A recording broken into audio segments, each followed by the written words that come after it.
Hello everyone, welcome back. Students, I hope you watched the first lecture of this time series. If not, then students, link is shared in description box and please watch previous lecture for your better understanding. In last lecture, students हमने देखा था कि measurement of a secular train can be measured by three different methods. तो first method क्या है? Method of freehand curve, which is also called as graphical method. Then second है method of moving averages and third है method of least squares. तो students, आज के lecture में हम ये method of free hand curve कैसे अप्लाई करते हैं to find the measure of secular trend, ये हम देखेंगे। ठीक है, तो इसके लिए हमें क्या है, ग्राफ ड्रॉ करने होते हैं। फर्स्ट हम इसके स्टेप्स देखते हैं। In this method a graph is drawn from the given time series by taking time on x axis.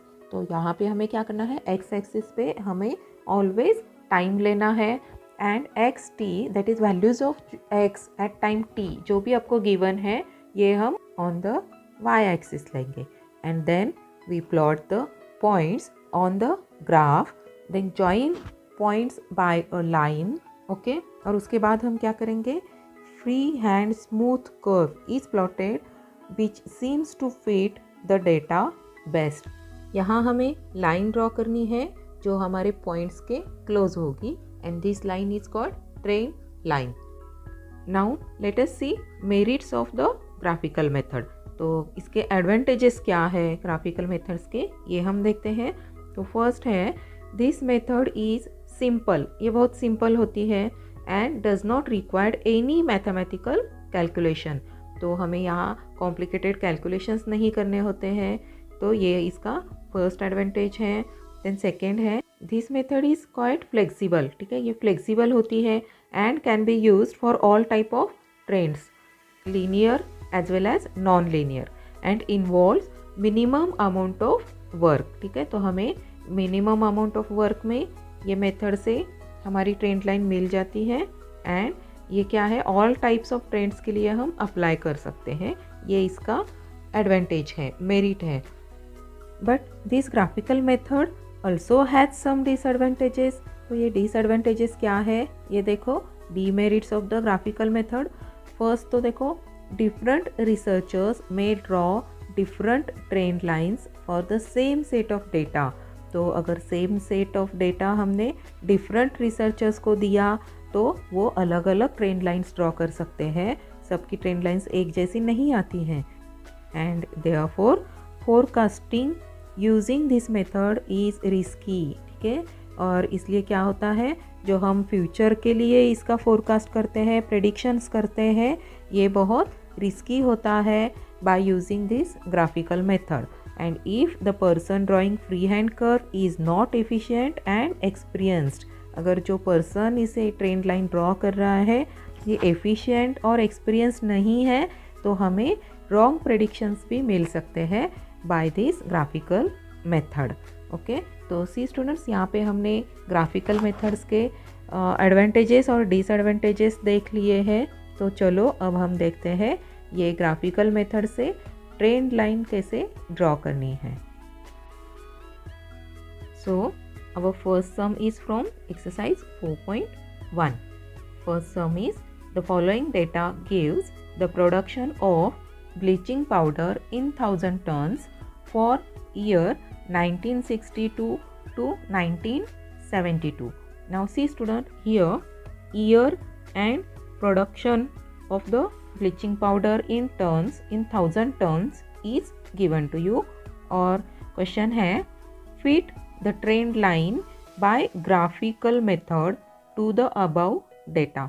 तो यहाँ पे देखो ग्राफिकल मेथड से हमें यहाँ पे ट्रेंड लाइन ड्रॉ करनी है कि ग्राफिकल मेथड में एक्स एक्सिस पे हम टाइम लेते हैं। तो इन दिस केस टाइम क्या है, ईयर है। ठीक है, तो जो ईयर आपको गिवन है 1962, 1963, 1964 एंड सो ऑन, देन यहाँ पे कंटिन्यू है 67, 68 अप टू 72।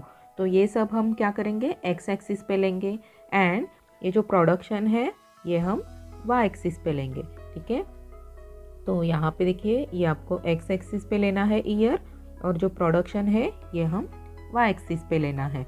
तो सी मैंने यहाँ पे ऑलरेडी पहले ग्राफ का स्केल ड्रॉ करके रखा है। तो सी ये एक्स एक्सिस है हमारा एंड एक्स एक्सिस पे हमने ईयर लिए हैं, ठीक है। तो यहाँ पे क्या लिया है हमने, ईयर्स। इन आवर डेटा जो गिवन ईयर्स है ये 1962 से स्टार्ट हो रहे हैं और इसलिए हम यहाँ जब ओरिजिन से लाइन ड्रॉ करेंगे तो ऐसे स्ट्रेट लाइन नहीं ड्रॉ करेंगे। तो इंस्टेड ऑफ दैट हम यहाँ पे सपोज हमारा ये ओरिजिन है तो यहाँ पे हम ऐसे स्ट्रेट लाइन ड्रॉ करेंगे और फिर थोड़ा जिगजैग ड्रॉ करके फिर हमारा स्केल कंटिन्यू करेंगे। तो इसका मतलब अब यहाँ पे हमारा ओरिजिन 0 है और यहाँ पे हमने हमारा फर्स्ट ईयर लिया है 1962। ओके, अगर आपने यहाँ पे ऐसे फर्स्ट में ही 1962 लिया है तो ये रॉन्ग हो जाएगा क्योंकि यहाँ पे ईयर आपका 0 है। और अदरवाइज़ आप लोग यहाँ पे ओरिजिन के यहाँ स्केल ऐसे लिख सकते हो, 1961 लिखना है आपको प्रीवियस ईयर और 0, ठीक है। तो एक्स एक्सिस का स्केल आपका 1961 से स्टार्ट होगा और वाई एक्सिस का 0 से। और आप लोग जस्ट ऐसे जिगजैग ड्रॉ कर सकते हो लाइक दिस। ओके, तो आई होप आपको ये टाइम एक्सिस पे हमने ये ऐसे स्केल क्यों लिया है ये आपको समझ में आ गया है। तो अब हम वाई एक्सिस देखते हैं। तो वाई एक्सिस पे क्या किया है, देखो वाई एक्सिस पे हमने 1 2 3 4 ऐसे 10 तक नंबर्स लिए हैं और यहाँ पे हमने स्केल लिखा है। सी आपको आपके ग्राफ में स्केल भी लिखना है। एक्स एक्सिस पे हमने 1 सेंटीमीटर इक्वल टू क्या लिया है, 1 ईयर लिखा है। ओके, और वाई एक्सिस पे 1 सेंटीमीटर इक्वल टू 1 यूनिट लिया है। तो बस हमने यहाँ पे ये स्केल लिखा है। अब हम क्या करेंगे, हमें जो गिवन डेटा है इसे पॉइंट्स प्लॉट करने हैं। तो चलो हम पहले हमारा डेटा क्या है देखते हैं।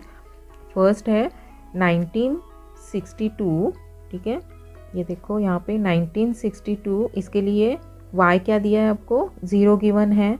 तो हम यहाँ पे पॉइंट प्लॉट करते हैं 1962 पे।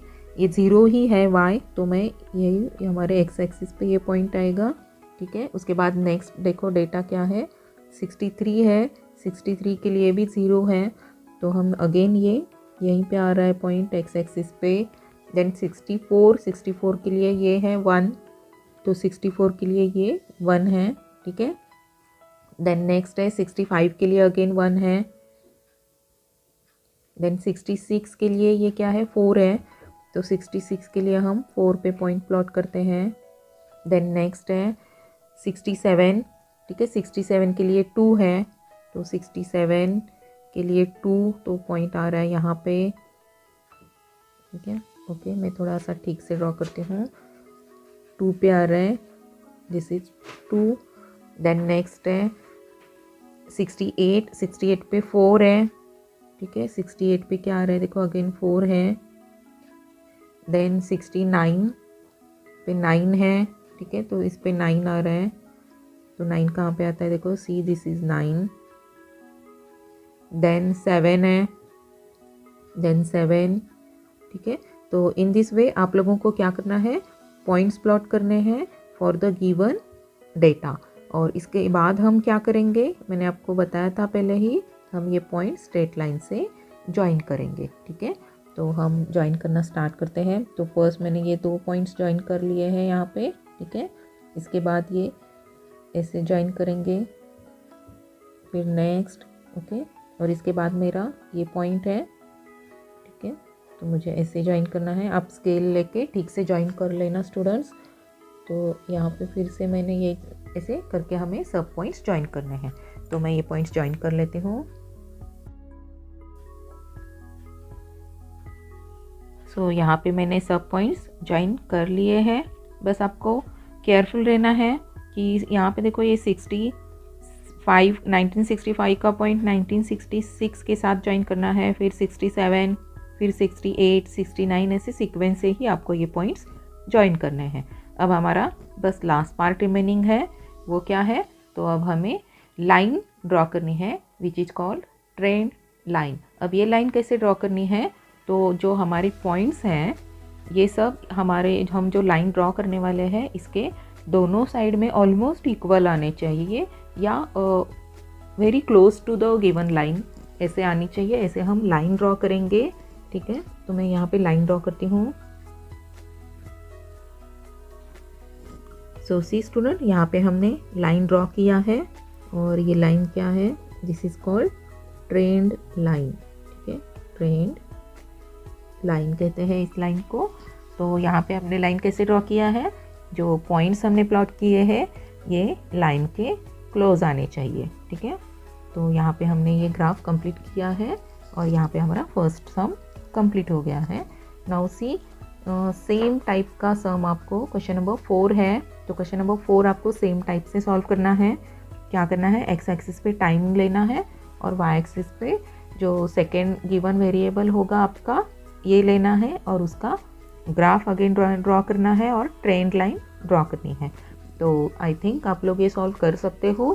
सो question number 4, see question number 4 and question number 7 ये सेम टाइप के सम है, तो ये सम आपको सॉल्व करने हैं। Now pause the video, first you solve question number 4। I will display the graph here, then you can check your graph. Now students, check your graph. So this is the graph for your sum number 4. तो यहाँ पे मैंने trend line ऐसे draw किया है, आप लोग check कर सकते हो। अगेन यहाँ से हमारा जो ईयर है ये 0 से स्टार्ट नहीं हो रहा है और इसीलिए हमने ऐसे यहाँ पे ये ड्रॉ किया है। तो आई होप आप लोगों ने भी ये करेक्ट ड्रॉ किया है। आपका ट्रेंड लाइन थोड़ा अलग आ सकता है लेकिन ज़्यादा भी डिफरेंस नहीं होना चाहिए, क्योंकि हमें ट्रेंड लाइन ऐसे फिट करना है कि जिसके दोनों साइड पे थोड़ा ऑलमोस्ट इक्वली पॉइंट्स आ जाए, या सब पॉइंट्स जो है वो ट्रेंड लाइन के पास में रहेंगे। ठीक है, now students again pause the video and draw graph for sum number 7. Again I will display the graph for the sum number 7 and then you can check your graph.